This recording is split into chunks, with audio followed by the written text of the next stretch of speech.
Hi dears, ഇന്നത്തെ video പഴമാങ്ങ വെച്ചിട്ടുള്ള ഒരു റെസിപ്പിയാണ് കേട്ടോ. ഇതുണ്ടാക്കാൻ വേണ്ടിയിട്ട് നമുക്ക് അടുപ്പൊന്നും കത്തിക്കേണ്ട ആവശ്യമില്ല. ഈസി ആയിട്ട് തന്നെ നമുക്കിത് ഉണ്ടാക്കിയെടുക്കാം.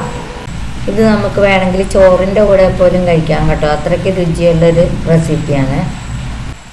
അപ്പോൾ അതിന് വേണ്ടിയിട്ട് ഞാൻ 3 പഴുത്ത മാങ്ങ എടുത്തിട്ടുണ്ട്. അപ്പോൾ ഇപ്പം നമുക്ക് പഴുത്ത മാങ്ങയൊക്കെ കിട്ടുന്ന സമയമായതുകൊണ്ട് എല്ലാവർക്കും ഉണ്ടാക്കി നോക്കാം. അപ്പോൾ ഇനി ഇതിൻ്റെ തൊണ്ടൊക്കെ നമുക്കൊന്ന് കളഞ്ഞെടുക്കാം. ഇപ്പോൾ അതിൻ്റെ തൊണ്ടൊക്കെ ഞാൻ കളഞ്ഞെടുത്തിട്ടുണ്ട്. ഇനി നമുക്കിതിനെ ചെറിയ കഷ്ണങ്ങളായിട്ടൊന്ന് മുറിച്ചെടുക്കാം.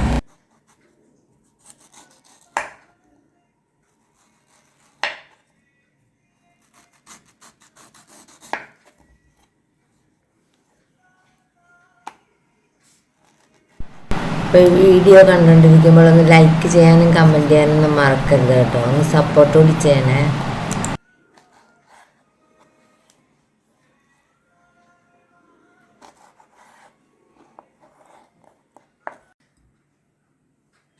ഇതുപോലെ ചെറിയ കഷ്ണങ്ങളാക്കിയിട്ട് മാങ്ങയെല്ലാം ഞാൻ മുറിച്ചെടുത്തിട്ടുണ്ട്. ഇത് ഞാൻ തന്നെ ഉണ്ടാക്കിയ ചില്ലി ഫ്ലേക്സ് ആണ്. ഇതിൽ നിന്ന് 1 സ്പൂണോളം നമുക്ക് ഇതിലേക്ക് ഇട്ട് കൊടുക്കാം. എരിവ് കൂടുതൽ വേണമെങ്കിൽ കൂടുതൽ ഇട്ട് കൊടുക്കാം കേട്ടോ. ഇനി ഇതിലേക്ക് 1 സ്പൂണോളം തേൻ ഒഴിച്ച് കൊടുക്കാം. നമുക്ക് കട്ട ആയിട്ടാണ് കേട്ടോ എങ്ങനെ ഇരിക്കുന്നത്. ഇതൊരു ചെറിയ കഷ്ണം ഇഞ്ചി വെച്ചാണ്. ഇതും കൂടി നമുക്കിതിലേക്ക് ഇട്ട് കൊടുക്കാം.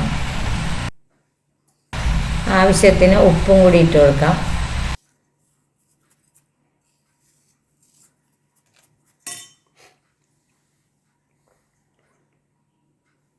ഇനി ഒരു പകുതി ചെറുനാരങ്ങയുടെ നീരും കൂടി നമുക്ക് ഇതിലേക്ക് പിഴിഞ്ഞൊഴിക്കാം.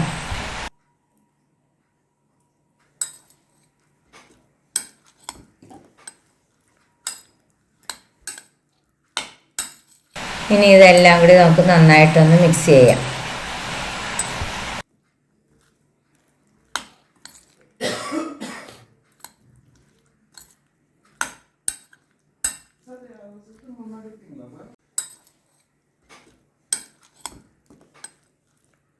അപ്പോൾ നമ്മുടെ മാങ്ങ കൊണ്ടുള്ള സലാഡ് ഇവിടെ റെഡി ആയിട്ടുണ്ട്.